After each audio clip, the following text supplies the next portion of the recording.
오늘부터 저는 Amazing Grace, 놀라운 은혜라는 제목으로 하나님의 말씀을 전하려고 합니다.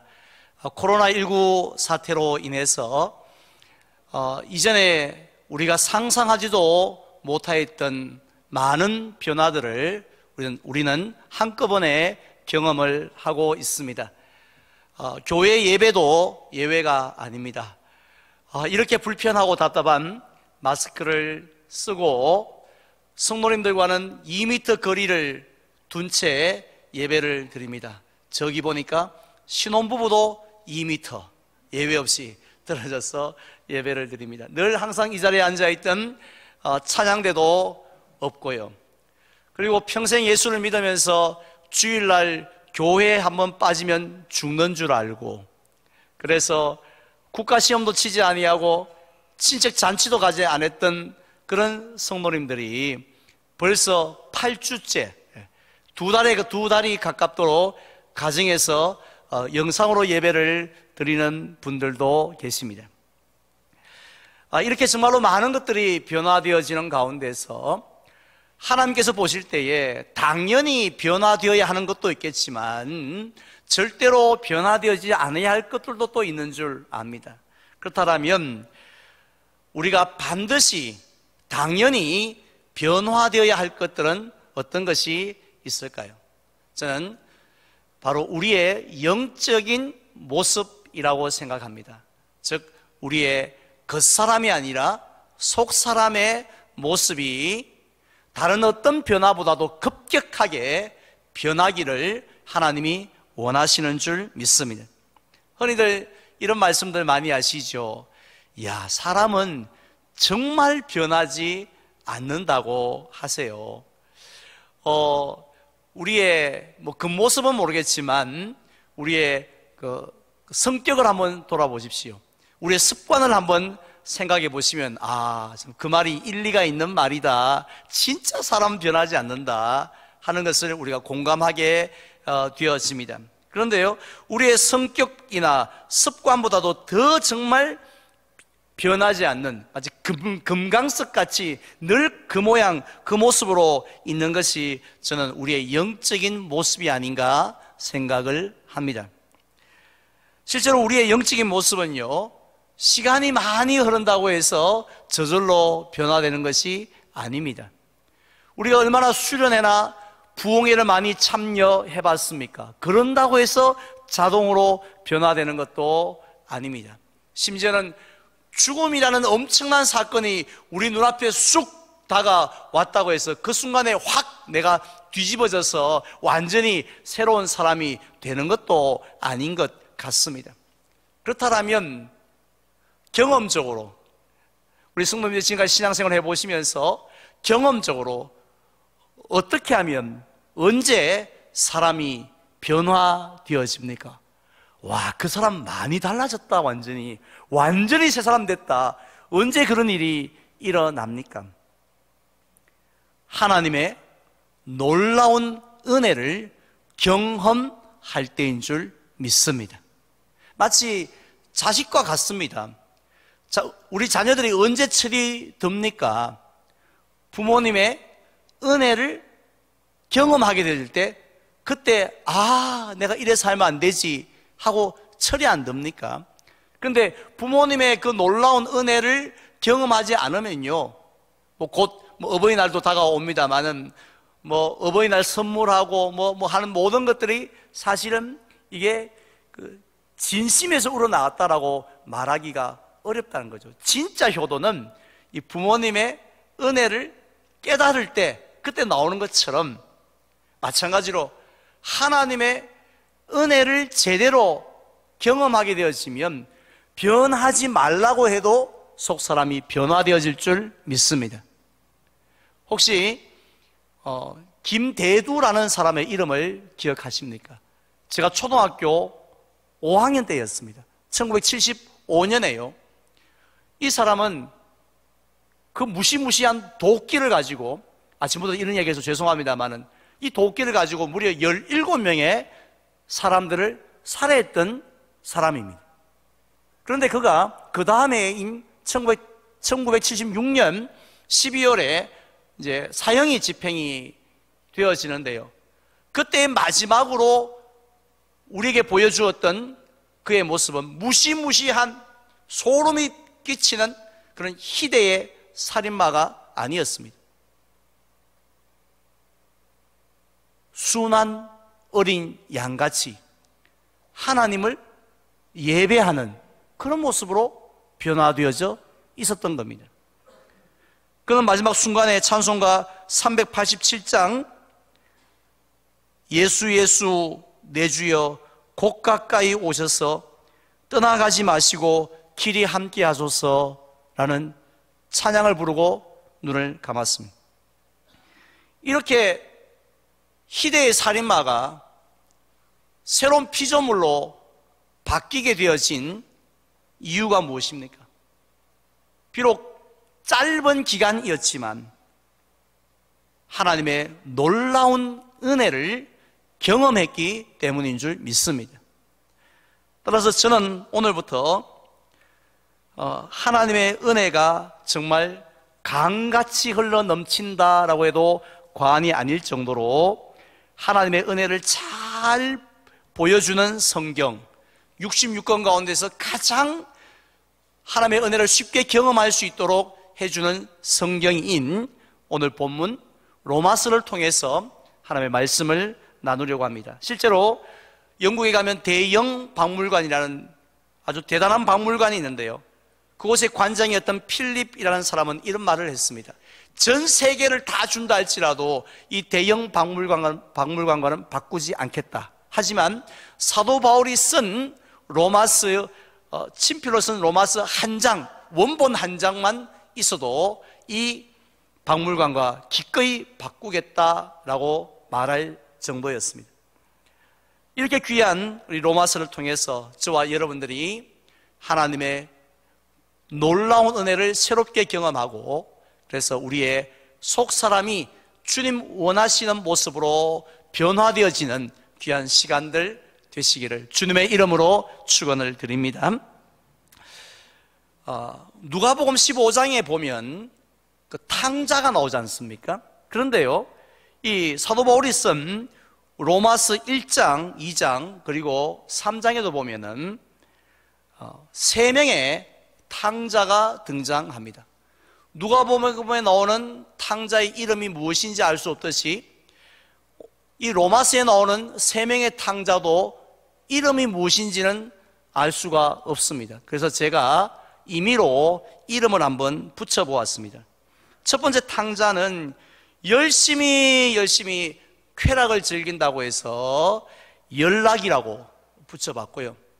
두 번째 탕자는 열심히 남을 비판한다고 해서 열판이.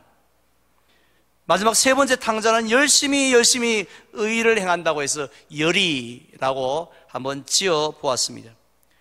이 세 사람은요, 원래는 한 아버지 밑에서 태어나서 함께 자란 형제들입니다. 그러니까 열자 돌림이죠. 그들의 아버지는 누가복음 15장에서 예수님이 말씀하셨던 그 비유, 그 탕자의 비유에 나오는 그 아버지와 똑같은 분입니다. 얼마나 사랑이 많으신 분이신지. 그래서 이 세 아들을 비롯한 모든 자녀들이 365일 언제나 이 따뜻하고 언제나 아름다운 그런 성 안에서 평화롭게 살 수 있도록요, 모든 것을 아끼지 아니하고 공급해 주는 그런 참 좋은 아버지였습니다. 따라서 그 성에 사는 사람들이 얼마나 행복했겠어요. 얼마나 기쁨과 즐거움이 호호깔깔 하면서 넘쳐났겠습니까? 그래서 사람들이 그 성을 보고 뭐라고 불렀느냐 하면 에덴이라고 불렀습니다. 왜냐하면 에덴이라는 말의 뜻이 기쁨, 즐거움, 그리고 환희 이런 뜻이기 때문입니다. 그런데 다른 형제들과는 달리 이 조금 전에 말씀드렸던 3명의 형제는 청개구리파였습니다. 다른 형제들은 아버지가 말씀하시면 예, 기쁨으로 예, 그러죠, 예, 당연하죠 이렇게 순종했는데, 이 세 명의 이 아들들은 아버지가 말씀하실 때마다 이 일을 다른 거예요. 이 못마땅한 겁니다. 그 중에서 제일 못마땅했던 말씀이 뭐냐면, 우리가 사는 이 성 밖에 강이 하나 있지 않냐, 그 강에는 절대로 가지 마라 너희들 하는 말씀이었습니다. 성 위에서 보니까 아름답더구만, 아이고 저 강도 멋있는데 꼭 한번 가보고 싶은데 절대로 가지 말라고 그렇게 자꾸 말씀을 하시는 겁니다. 그러던 어느 날이었습니다. 이 세 명의 아들이 결심을 합니다. 기회를 엿보고 아버지의 틈을 타서 그 성 밖에 나가서 강가로 내려갔습니다. 물론 처음 계획은 이번에 아버지하고 빠이빠이 한다 이렇게 하고 떠났던 것이 아니라, 잠깐 동안 1초라도 1분이라도 강물에 손을 한번 담가보고 강이 어떤가 한번 맛보고 다시 돌아올 그런 계획이었습니다. 그런데요, 전혀 생각하지 못했던 일이 일어났습니다. 갑자기 세 명이 동시에 다 강물에 풍덩 빠져버리고 만 것입니다.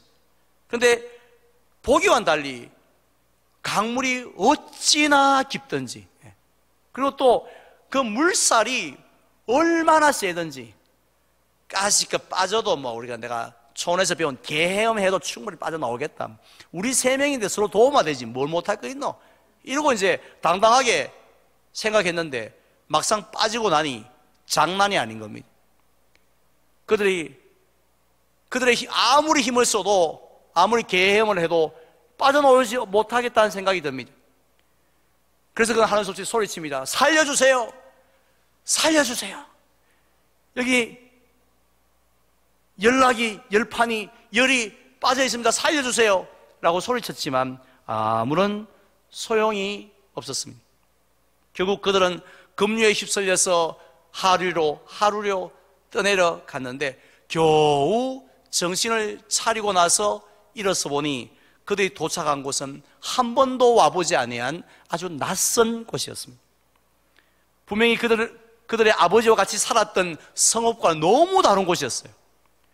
먼저는 차가운 바람이 몰아치고 있었습니다. 얼마나 추웠는지. 주변에는 온통 모래와 바위 투성이었습니다. 아무리 둘러보다도 꽃 한 송이 보이지 않았고요, 먹을 것을 찾을 수 없었습니다. 대신에 무시무시하게 생긴 야만인들이 그 오두막을 짓고 살아가는 모습이 보였습니다. 이런 상황에서 이 세 명의 탕자가 우리가 마음을 단디 묶자, 우리가 아버지 집에 돌아가려면 이 형을 따라라 하고 이렇게 세 명이 마음을 먹었던 것이 아니라, 그들이 각기 소견에 오른 대로 그들은 이제 살아가기를 시작합니다. 제가 지금까지 말씀드린 이 비유, 이 이야기에서 그 아버지가 누구인지 아시겠죠? 하나님 아버지입니다. 그리고 이 세 명의 탕자는요, 아버지의 품을 떠난 죄인들입니다. 그들이 도착했던 그 낯선 곳은 타락한 세상이었고, 그곳에서 살고 있는 야만인들은 세상 사람들이었습니다. 특히 그 중에서 이 세 명의 아들들 중에서 첫 번째 탕자인 열나기는 누구인가 하면 바로 쾌락주의자입니다. 그래서 오늘 우리는 이 세 명의 탕자 중에서 이 쾌락주의자인 열나기를 먼저 한번 살펴보기를 원합니다. 이 땅에서 쾌락주의자들이 어떻게 살아가고 있다고 하나님은 고발하고 있는지 한번 보려고 합니다. 먼저 첫 번째로 이 쾌락주의자들은 뭘 싫어하느냐 하면요, 싫어하는 게 딱 한 가지 있어요. 하나님, 그 마음에 누구 두기를? 하나님 두기를 싫어하는 특징이 있습니다. 28절, 오늘 읽지 않았습니다만 28절에 잘 나와 있지 않습니까? 제가 봉독해 드릴게요. 또한 그들이 마음에 하나님 두기를 싫어하매 라고 말씀하고 있습니다.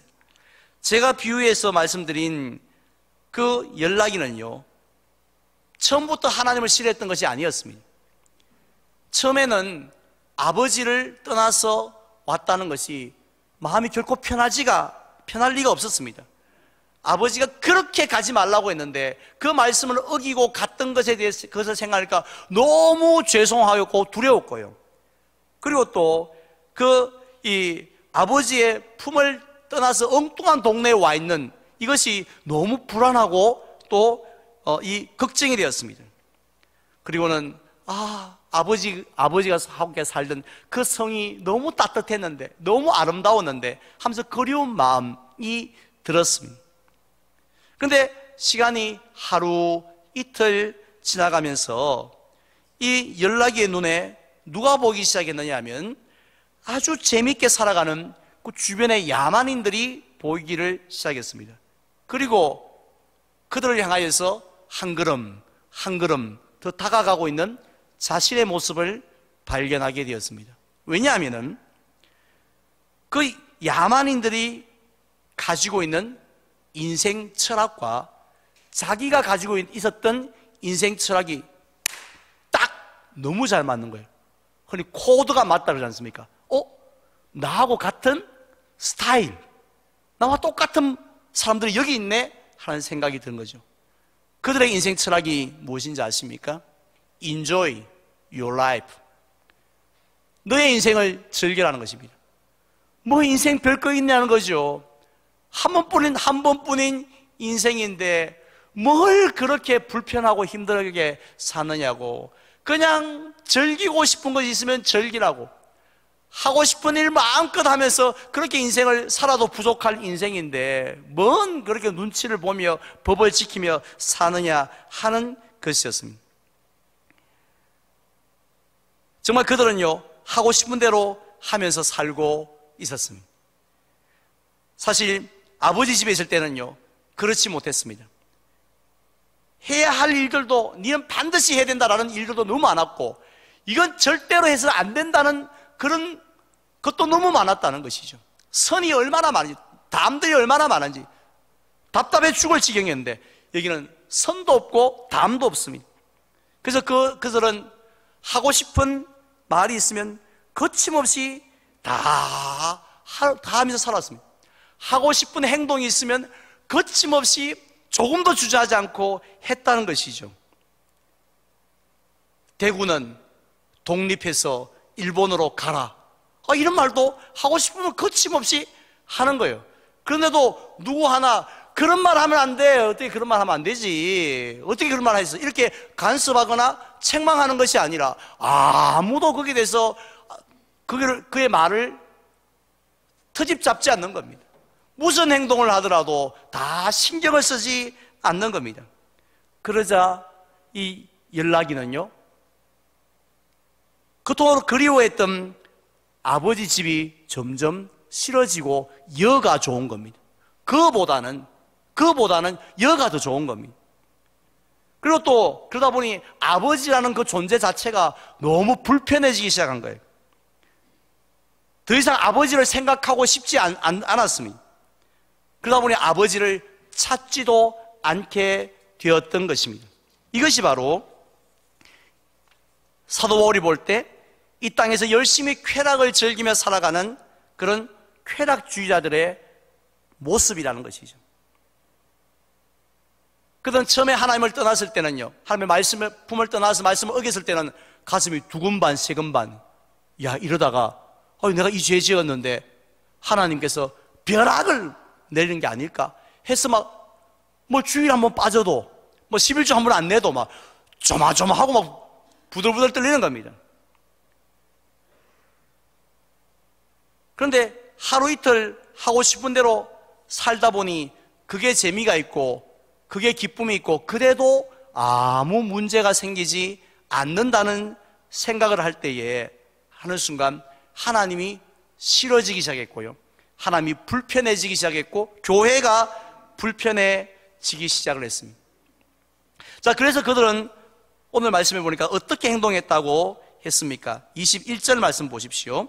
하나님을 알되, 하나님을 모르는 게 아니에요. 하나님을 알되, 하나님을 영화롭게도 아니하며 감사하지도 아니하고 했습니다. 이 말은 무슨 말씀이냐면은 하나님이 없으면 내가 살 수 없다, 또 따라서 나는 하나님을 예배해야 된다, 이런 생각을 1도 하지 않았다. 그런 생각으로 충만했던 그 사람이 점점점 그 생각이 줄어들다가 줄어서 이제는 그런 생각이 하나도 남지 않았다는 것입니다. 자, 그리고 또 대신에 그렇다면 무엇을 귀히 여기고 무엇을 예배를 합니까? 23절 보십시오. 우리 다 같이 한 목소리로 23절 읽을까요? 썩어지지 아니하는 하나님의 영광을 썩어질 사람과 새와 짐승과 기어다니는 동물 모양의 우상으로 바꾸었느니라. 아멘. 이 세상에는 썩어질 것과 썩어지지 않는 것이 있습니다. 무엇이 썩어집니까? 눈에 보이는 건 다 썩어집니다. 가치가 없다는 거죠. 하지만 하나님의 영광은 썩어지지 않습니다. 그런데 그들은 그 귀한 하나님의 영광은 쳐다보지도 않고요, 귀히 여기지도 않고 소중하게 생각하지도 않고 결국 썩어 문드러 없어질 그것에 목숨을 걸고 그것 때문에 바둥바둥거리고 그것 때문에 잠 못 이루며 그것을 섬기고 당신이 나의 목자라고, 이것이 나의 생명이라고 하면서 살아가고 있었다는 것입니다. 이것이 바로 쾌락주의자들의 모습입니다. 얼마나 초라하고 어리석은 모습입니까? 마지막 두 번째로 쾌락주의자들은 뭐 없이 또 살아가고 있다고 했습니까? 기준이 없이 살아가고 있다고 했습니다. 우리 건축하시는 우리 성도님들도 계시는데요, 이 건축할 때 벽을 높이 쌓을 때 꼭 필요한 게 뭐죠? 다림줄이 필요하죠. 왜냐하면 이 벽이 좌로나 우로나 기울었는지 아니면 똑바로 쌓는지 뭘 보면 알 수 있습니까? 대충 눈으로 딱 봐도 알 수 있겠지만 제일 정확한 것은 그 다림줄로 알 수가 있는 것이죠.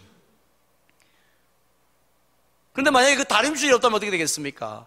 그냥 날 믿어, 내가 지금 목수 생활 몇 년인데, 목수와 관계없나요? 하여튼 내가 미장을 몇 년 했는데 하고 이렇게 쌓더라도 자신의 눈을 의지하다가는 언젠가는 이게 서서히 삐딱선을 타다가 무너지지 않겠습니까? 그래서 기준이 필요한 거죠. 우리가 찬양을 부를 때도 마찬가지입니다. 우리가 찬양할 때 항상 악보가 있지 않습니까? 반주자도 악보가 있고 찬양 인도하신 분도 악보가 있고 우리도 악보가 있죠. 근데 악보가 없으면 어떻게 되겠습니까? 잠시 후에도 우리가 세상에서 방황할 때 찬양을 하지만은 악보가 없으면 우리가 부르고 싶은 대로 다 부를 거 아니에요. 부르고 싶은 대로. 주로 저는 찬양할 때 많이 끄는 경향이 있습니다. 그러다 보니까 반주자고 지휘자가 너무 고난해요. 우리 동산교회 오신 반주자 지휘자는 그게 너무 고통이고 고난이래요. 정박대로 안 하고 너무 끌어서 방황할 때에 끌 수 있는 대로 끌죠. 그런데 악보가 없으면 그래 된다는 거죠. 그런데 우리 사람의 이 행동도 마찬가지입니다. 하나님이 주신 기준이 없으면요, 어떻게 될 것 같습니까? 기준 없이 그냥 편한 대로 살아, 이렇게 말한다면은 우리 시골 동네에 보면 바르게 살자 하면서 이런 큰 비석 같은 게 이렇게 있지 않습니까? 그걸 동네에 수십 군데 세워 놓는다 할지라도 1년에 몇 번씩 이 각성대를 한다 할지라도 바르게 살 수 있습니까? 사람들이 처음에는 바르게 살려고 하지만 결국에는 점점 삐딱선을 타다가 결국에는 이 악한 길을 가는 걸 볼 수 있습니다. 왜 그러냐면요, 이 사람은 태어날 때부터 이 공자가 말했던 것처럼 이 성선설, 처음부터 선하게 태어난 게 아니라는 거죠. 악한 본성을 가지고 태어났습니다. 우리 기울어진 운동장, 정치권에서 많이 쓰는데 운동장이 기울어져 있는 거예요. 선한 쪽으로 기울어져 있으면 얼마나 좋겠습니까? 그냥 가만히 둬도 나도 모르게 선한 말을 하고 나도 모르게 본능적으로 선한 행동을 할 거 아닙니까? 하지만 안타깝게 반대로 기울어요. 나도 모르게 악한 말을, 나도 모르게 이 악한 행동을, 악한 생각을 하게 된다는 것이죠. 그렇기 때문에 항상 자기중심적입니다. 주관적으로 판단합니다. 나는 객관적이야. 이렇게 말을 하지만 실제로 가만히 들어보면 주관적입니다. 그 말이 뭐냐면 내가 기준이야. 내가 기준. 내가 나를 기준으로 넌 너무 지나갔고 너는 너무 넘치고 너는 너무 부족해. 항상 자기를 기준으로 그렇게 판단을 한다는 것이죠. 그래서 항상 자기는 옳고 남은 다 그렇된 겁니다. 그렇기 때문에 그게 바로 기준이 없는 삶인데요. 그래서 살다 보면 사람이 어디까지 간지 아십니까? 아이고, 사람이 그래도 그러기에 하겠나 말하지만요, 여러분 방심하지 마십시오. 어디까지 가느냐 하면은 오늘 26절에 이미 보여주고 있지 않습니까? 26절에 보면 이 때문에 하나님께서 그들을 부끄러운 욕심에 내버려 두셨으니 곧 그들의 여자들도 순리대로 쓸 것을 바꾸어 영리로 쓴다고 했습니다. 이것은 뭘 의미하는지 아시겠죠? 여자들이 동성애를 즐긴다는 것입니다. 거기까지도 간다는 거예요. 27절에 보면 여자만 그렇습니까? 남자들도 여자가 싫은 거예요. 남자가 좋은 겁니다. 그래서 남자들끼리 또 동성애를 즐기는 그 수준까지 간다는 것입니다. 이거 뭔가 정신적인 뭔가 문제가 있거나 좀 특별한 어떤 그런 사람이나 그러겠지 싶으지만요, 아닙니다. 우리나라 고려시대에 가장 존경받는 임금님 중에 한 분이 공민왕입니다. 이 공민왕이 그 반원 정책을 썼지 않습니까? 그래서 우리 고려를 자주 독립해낸다고 그렇게 힘썼던 분이시고 엄청난 치적을 세웠던 분인데, 하지만 그도 자기의 아내가 죽고 그리고 또 시리에 빠지니까 결국은 그의 생각이 기울어서 이제 동성애를 즐기잖아요. 결국 자기가 죽을 때도 그 동성애를 즐기는 그 남자에 의해서 살해를 당한 거예요. 그렇게 훌륭했던 임금이, 임금이 아무나 됩니까? 그냥 임금 되자마자 가만히 있겠습니까? 얼마나 많이 사서삼경을 읽고 훈련받고 그렇게 절제하며 살았겠습니까? 하지만 가만히 내버려 두니 결국 그렇게까지 가는데 거기까지 가더라는 거죠. 소돔과 고모라도 역시 마찬가지였습니다.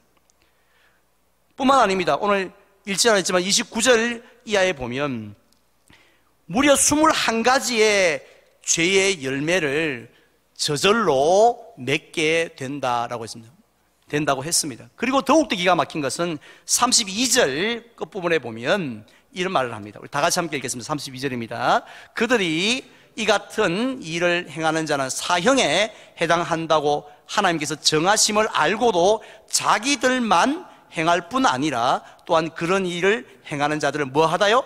옳다 하느니라고 했습니다. 아니, 하다 못해 동성애까지 하면서 또 21가지의 열매를 맺으면서도 내가 죄인이요, 내가 부끄러워서 견디지 못하겠어요, 이런 생각하는데 내가 뭐 잘못했는데, 저 사람이 뭐 잘못했는데, 이렇게 하면서 뻔뻔하게 부끄러움도 없이 후회도 없다라는 것입니다. 무엇이 없으면 이 모양이 된다고요? 기준이 없으면. 하나님이 이렇게 살아라는 그 기준이 무너지는 순간 사람의 삶도 무너진다는 것이죠. 이런 하나님의 기준은 언제 사라집니까? 다시 28절로 돌아와서 보면요, 그들이 마음에 하나님 두기를 싫어함에 하나님께서 그들을 그 상실한 마음대로 내버려 두사라는 말씀합니다. 내버려 둔다라고 할 때에 생각나는 인물이 사무엘상 15장에 나오는 사울 왕입니다. 하나님이 택하셨습니다. 기름 부으셨습니다. 사용하셨습니다. 그러나 하나님의 품을 떠났고 또 하나님을 그 마음에 가까이 하기를 싫어했습니다. 내가 기준이에요. 사무엘이 하신 말씀이 기준이 아니라, 하나님의 말씀이 기준이 아니라, 아말렉을 죽이라는 그 말씀이 기준이 아니라 좋은 것들은 살려야지 하는 내가 기준이 된 거죠. 그랬을 때 하나님께서 어떻게 하십니까?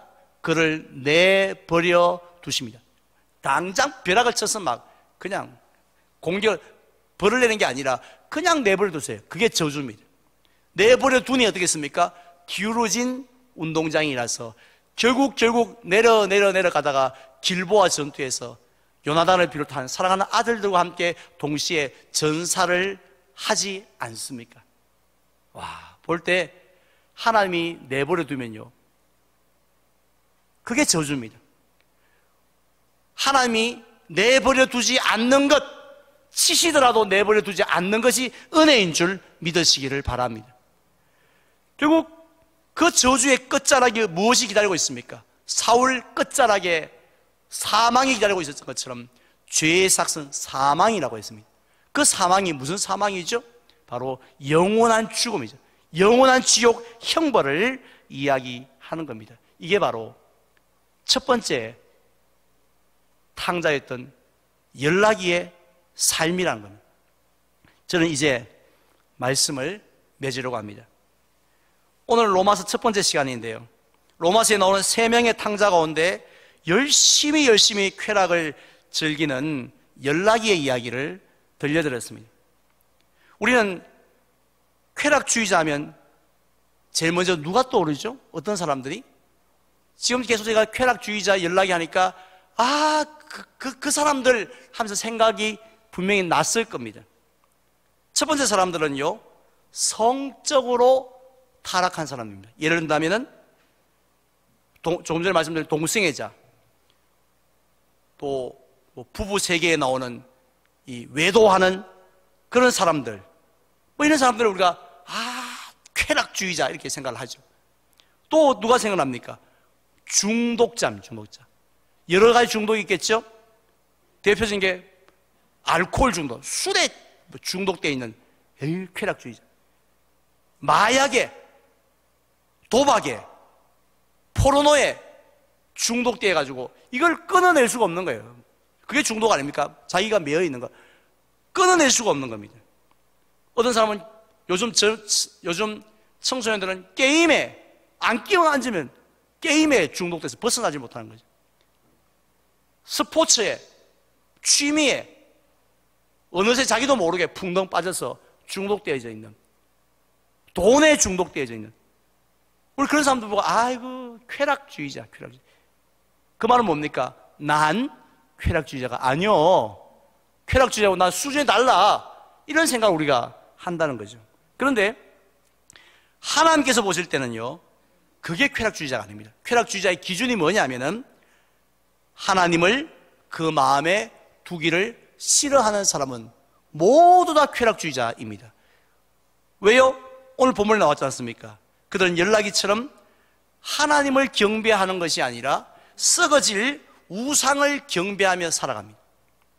두 번째로는 하나님의 말씀의 기준대로 사는 것이 아니라 내 기준에 맞는 대로 살아갑니다. 그러니까 그 기준이 처음에 이만큼 높았겠죠. 근데 이게 점점 세상과 타협해서 낮아지다가 이제는 밑바닥까지 와도 기준이 낮으니까 죄가 되지 않는 거죠. 문제가 되지 않는 겁니다. 그렇게 살기 때문에 하나님께서는 그런 사람을 보고 쾌락주의자라고 말합니다. 그래 볼 때 우리 중에 쾌락주의자가 아니었던 자 누가 있습니까?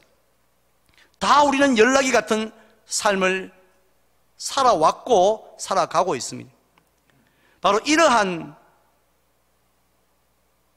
쾌락주의자들이 그 하나님의 무서운 사망이라는 심판에서 기어 나올 수 있는, 빠져나올 수 있는 그런 가능성이 있습니까? 몇 프로 정도 되나요? 0.1%도 안 되죠. 누가 그 하나님의 이런 쾌락을 즐겼던 사람이 하나님의 진노에서 벗어날 수 있겠습니까? 분명히 18절도 보면 하나님의 진노가 그들에게 나타난다고 하셨는데 어떻게 피할 수가 있겠습니까? 그런데 놀라지 마십시오. 쾌락주의자들이었던 저와 여러분들이 지금 어디에 앉아 있습니까? 하나님의 심판의 자리에 앉아 있는 것이 아니라 지금 우리는 하나님의 축복의 자리에 앉아 있는 줄 믿으시기를 바랍니다. 하나님의 사망의 자리에 앉아 있는 것이 아니라 하나님의 자녀들만이 누릴 수 있는 구원의 자리에 앉아 있다는 것입니다. 어떻게 이런 일이 일어났습니까? 뭔 일이 중간에 일이 일어났습니까? 이유는 한 가지밖에 없죠. 오직 하나님의 놀라운 은혜 때문인 줄 믿습니다. 조금 전에 우리가 특송했던 것 하신 찬양처럼 만세전에 너는 내가 지명하여 불렀나니 너는 내 것이라고. 그 아버지께서, 우리는 아버지를 포기했지만 하나님은 그 연락이 아들을 포기하지 아니하셨기 때문에 분명히 집을 떠났습니다. 죄악의 강물에 빠졌습니다. 지금은 온갖 쾌락을 누리며 살아가고 있지만, 그러나 아버지의 사랑은 변함이 없는 줄 믿습니다. 그래서 독생자 예수 그리스도를, 십자가를 통하여서 우리를 그 멸망의 자리에서 끄집어내어서 건져주시자 축복의 자리에 옮겨주셨는 줄 믿습니다. 이것이 바로 하나님의 어메이징 그레이스, 놀라운 은혜입니다. 따라서 오늘도 우리가 이 은혜를 우리가 깊이 묵상함으로 저와 여러분들의 영적인 모습들이 날마다 변화되어지는 귀한 삶이 되시기를 주님의 이름으로 축원을 드립니다.